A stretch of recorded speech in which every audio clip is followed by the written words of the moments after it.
ఈరోజు మన Ramoji excellence awards 2025లో మనం ఒక అపురూపమైన ఘట్టాన్ని చూస్తున్నాము.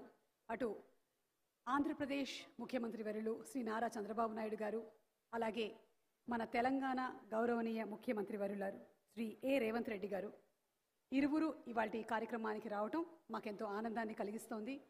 అలాగే మిగిలిన అతిరథ మహారథులందరికీ కూడా మరొక్కసారి సాదర స్వాగతం పలుకుతున్నాము.